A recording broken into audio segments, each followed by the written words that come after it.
Well, hello there, friend. Welcome back to the Construction Leadership Podcast. I am your host, Bradley Hartmann. Now, I recently completed teaching CNS 5632, which means absolutely nothing to you. And I know that this is the class in the University of Oklahoma, their MBA program specific to construction professionals.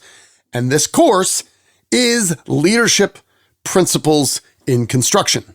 The design of this class was very much influenced by one of my mentors, one who has passed away, someone who had no idea that I existed. His name is Charlie Munger, and a fun episode that I created a while back, episode 379, focused on 3 of his quotes that have changed my life. And if you don't know the name, Charlie Munger was the longtime number 2, the right-hand man of Warren Buffett of Berkshire Hathaway. And together they were the brain trust, but largely one brain shared by 2 people who over, I think, 5 or 6 decades worked together and could arguably be described as the greatest investors of all time.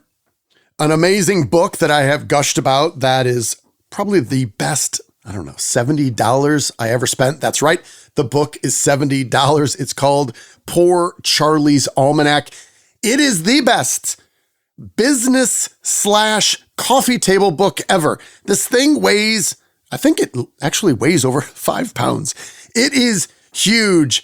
It is very high quality.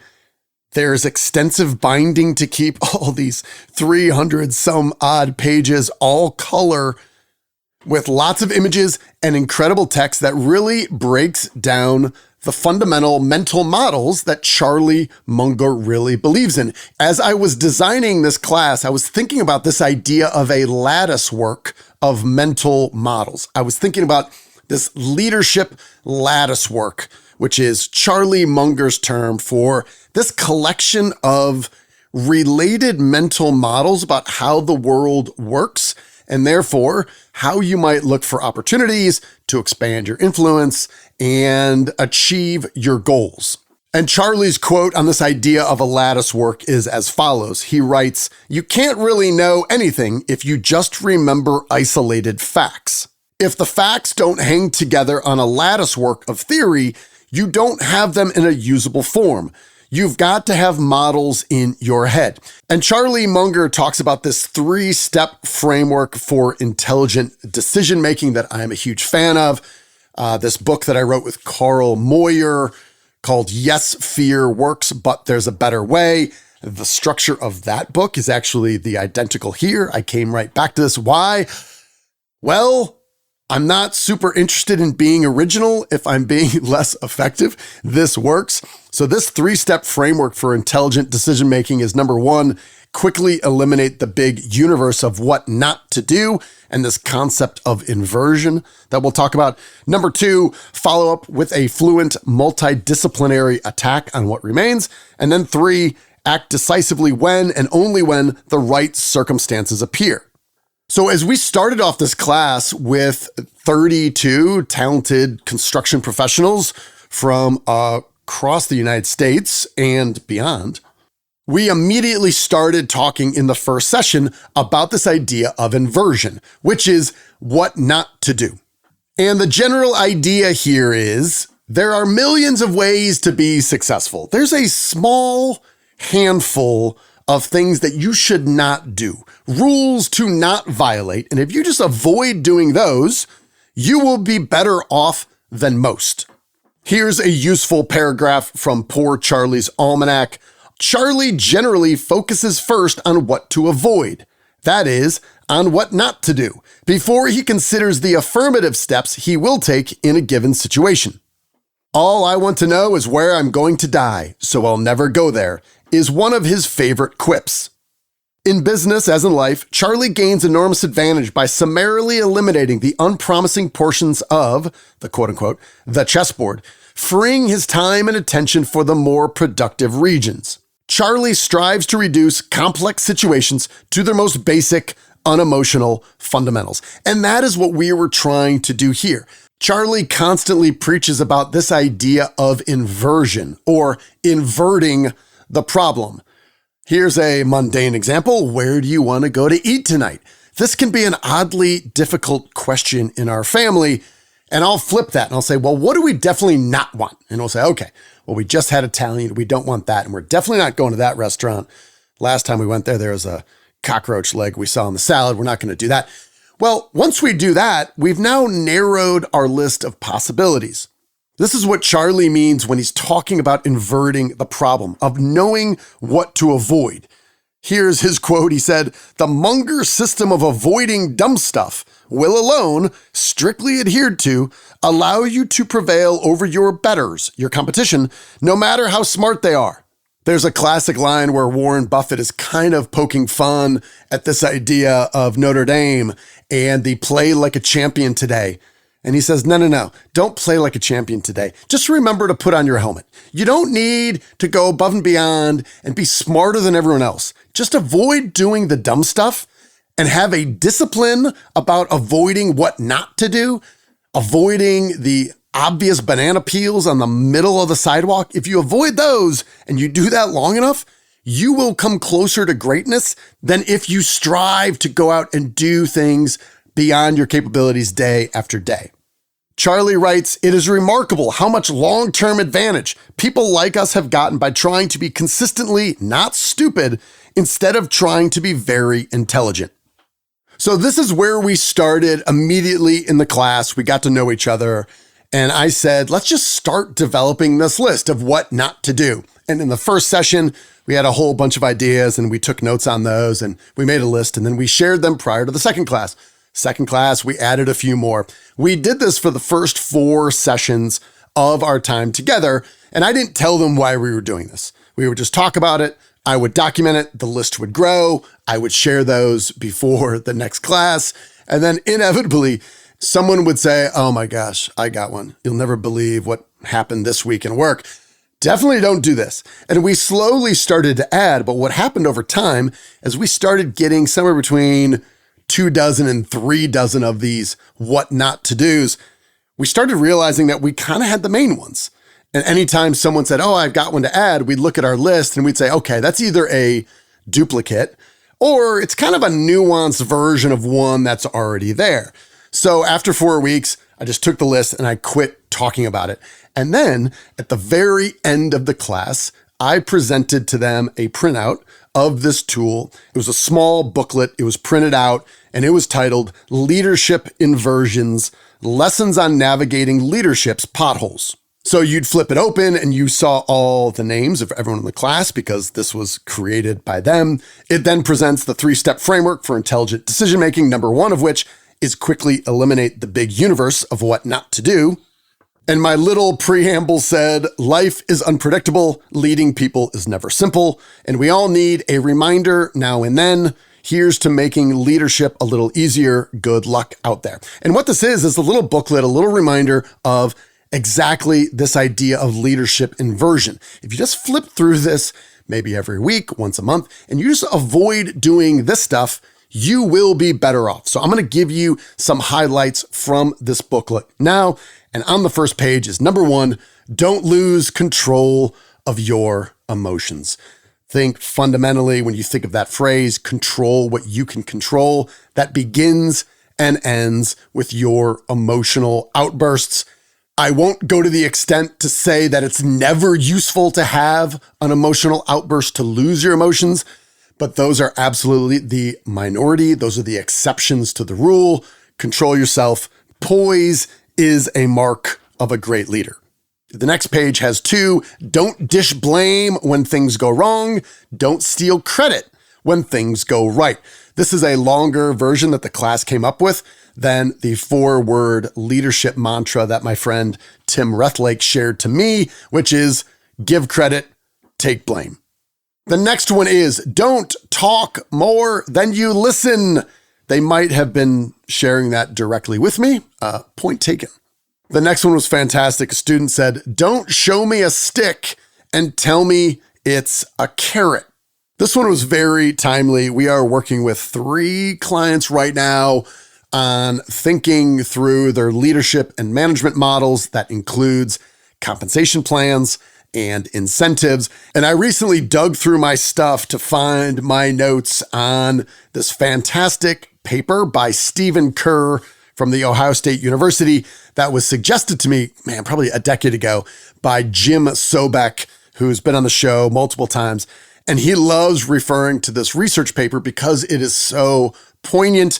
And I recently shared this with one of my clients to help frame his understanding about this idea of incentives and really understanding, are the behaviors that we want to see from our team, is it really clear how those are connected to the compensation and incentive plans that we have in place? And this white paper, and you can Google this, you can find it, strongly recommend it to a friend.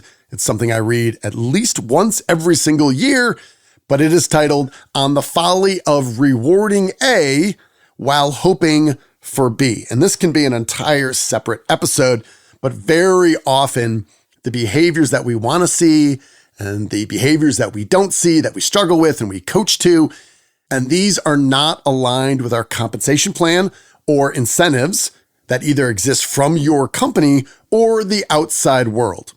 So I thought it was very relevant. Again, that was don't show me a stick and tell me it's a carrot.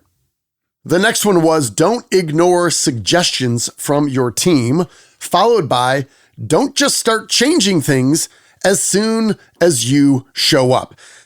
While there might be some very relevant demonstration of this, what I will say is that the overall risk here is just showing up and start changing everything. It's dangerous just to assume everyone who currently works here or who has any bit of tenure is just an idiot and they don't know what they're doing. And the situations where changes have been made too quickly, people often drastically underestimate the unintended consequences and the damages from that. And this goes back to listen more than you speak, listen before you act. And I think Charlie Munger's point that you want to act decisively when you know this is absolutely the right thing to do, and you're not going to be doing rework later with pie on your face when we have to go back to undo the thing we just did, meanwhile causing lots of confusion and uncertainty and stress, which do not bring out the best of the people, which is the leader's job. This next one is related to that. Don't assume this job will be like ones you've done in the past, followed by don't begin sentences with, don't take this the wrong way, but our class discussed this one at length. And the principle here is choose your words carefully. The words you say are a reflection of your thoughts. And lots of times we just have these little things that we say that we don't really ever think about unless someone else points them out. And some of these things can be damaging. And sometimes we don't even know what we're saying. They're just cliches or one-liners of things that are so ingrained in our verbal patterns that we don't understand what we're saying. So that one, don't begin sentences with, don't take this the wrong way. But as the individual in our class mentioned, whatever came after this was certainly going to be negative. The following two are closely related. Don't rigidly hang on to the methods of the past, and don't reason with your team by saying, well, this is the way we've always done it. The next one was don't ignore Occam's razor. The simplest solution is very often the best. If you've never heard of Occam's razor or William of Occam, maybe you've heard something similar from Albert Einstein. He writes, a scientific theory should be as simple as possible, but no simpler. And this is a wonderful reminder because human nature and the situations that we operate in tend to increase in complexity over time, just naturally. It's part of human nature, it's part of working together, and it takes diligence and discipline and focus to constantly remove things and add to our not to-do list to keep things simple. The next two were don't fear delegation and don't fear mistakes. They're gonna happen. And certainly a corollary to this is when mistakes happen, I don't really love the idea that we're gonna celebrate mistakes. I don't think we want to do that. but I certainly think we want to share them. We want to talk about them. We want to make sure other people don't do them. But I do struggle with the verb selection of celebrate when talking about mistakes. But I certainly understand, and we are, and I am, and my team is kind of the embodiment of that, is that we're going to try new things, and we know that they're not always going to work, and that's okay. But I don't necessarily want to celebrate them, but I certainly do not want to hide them. The next one was don't use fear as a motivator, and I couldn't agree more. Again, the book I wrote with Carl, yes, fear works, but there's a better way. The next one was don't look for people where you think they should be, but rather where they're at now, especially among high performers. I think high performers just think the way that I act and the things that I achieve and the things that I get done, it should be pretty obvious that everybody should act just like this. And most often the case, that's not. It's an anomaly, especially amongst leaders. So how can you really understand where people are at and then make the ground fertile for them to grow wherever they're coming from? This next one is don't create problems and drop them in the laps of your colleagues, followed by don't ignore the need to set a proper vision for the journey you wish to take your team on. And this could be an entirely different discussion and 50 minutes of a podcast, but is your team clear on where you're taking them, what's in it for them, and how their contribution is going to help you all get there faster? Don't attack in conversation after a less than ideal outcome. This harkens back to control your emotions. Don't embellish your capabilities or your teams. Don't overcommit. The next one is don't force a fake connection with people on your team. Invest the time to get to know them authentically. A great follow-up episode on this would be episode number 422, where I share a story about the founding of Nike and Phil Knight and his cultural intelligence journey in Japan. And then I talked with Blake Hancock, the CEO of Binswanger Glass, and understanding that trust comes from two general areas, and you can only do one at a time. And one of that is really focusing on the relationship, getting to know someone, what they care about, their values, and building a relationship before moving on to tasks. Or, as we do here in the United States more often, is focus on the task and get a series of successive tasks completed. And then over time, you build trust and build the relationship. But you got to front load one of those, and you want to think about the cultural background for people on whether you should front load the relationship trust or the task-based trust. The next one is don't leave a manager in place if they're making the rest of the team miserable. I could replace that with anyone. Don't leave anyone in place if they're making the rest of the team miserable. In general, we leave underperformers or people who behave counter to the culture in place way too long. Why? Because it's uncomfortable and you have to mess with someone's life. And this is very relevant for us recently. Had to recognize that I made a mistake in hiring. Things were not getting better. So we admitted it quickly. We reversed course and it sucked. And I feel shitty about it. And I feel like I let this person down because we messed with their life. But leaving an underperformer in place once you realize it's not going to change, that's the tough role of any leader. Next one is don't constantly rely on the same team member for extra work, even if they're best suited for it.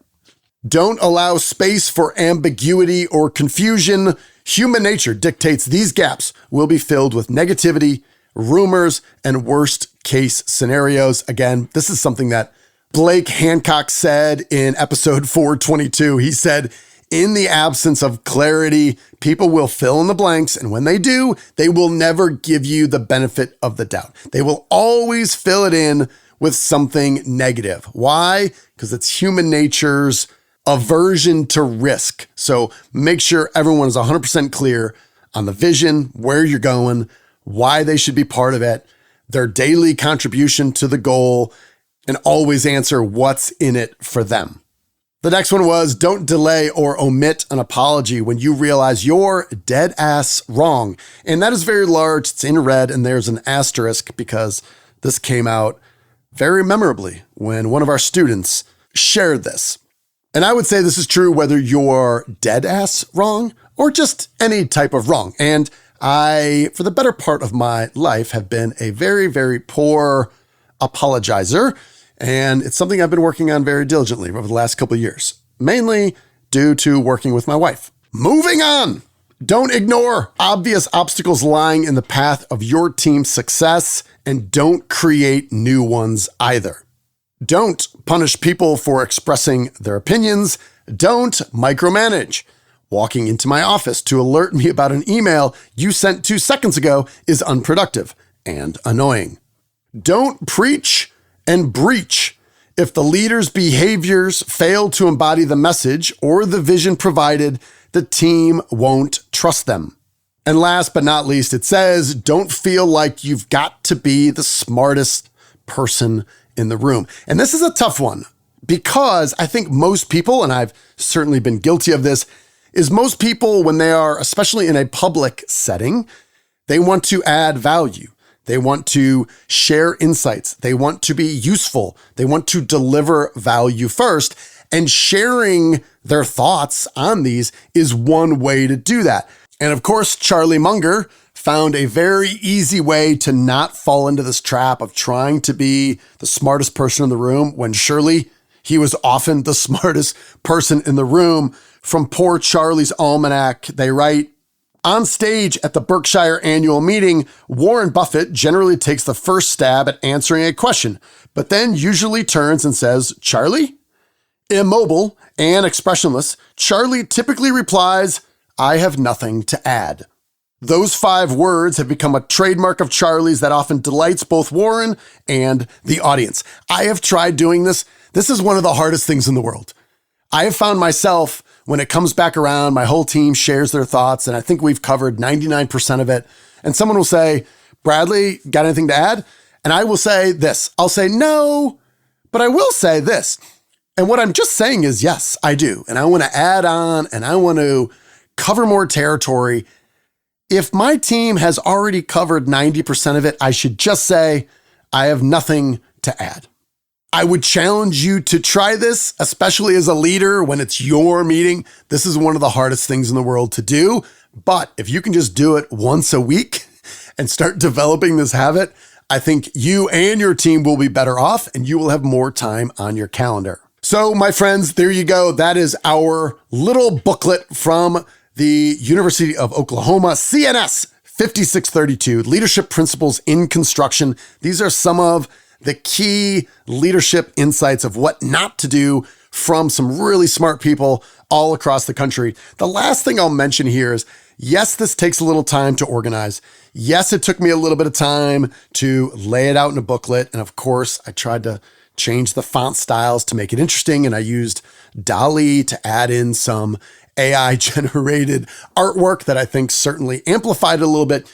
But what came out was a small booklet. It's tangible. It's a short list. And we have found this is very useful to take a general series of principles or a topic, a discussion, a new strategy, to pull out the main principles and highlights and put it in a tangible form. We've done this multiple times with clients when they'll be working on something big, and we'll take the highlights and we'll put it into a little booklet. It's a small idea that can have a really big impact because it makes it tangible. And outside of the time to lay it out, which I can surely invest 12 hours, no problem, this is a way to take the insights of your team and make a tool. So I'm going to share some photos of the booklet on Instagram. And if you have any questions on how to do this yourself, I promise you, if you get in the habit of developing these small tools, not only will it help people figure out what not to do, when people violate these, it serves as almost like a ad hoc employee handbook. And you could say, hey, right here, this is what we talked about. This is exactly what you did. And we decided as a team, as leaders, we're not going to do this. So think about how you can take these with your team to make a tangible tool to help you all become better leaders. All right, friends, that's all I've got. Hopefully this proved helpful. And thank you to my inaugural class teaching at the University of Oklahoma. Every time I engage in teaching like this, I learn more from the students than they probably learn from me. So thank you to them. That's all I've got. We're going to close out with our leadership mantra. You, my friend, are owed nothing. Deliver. Value first. Make it a great week.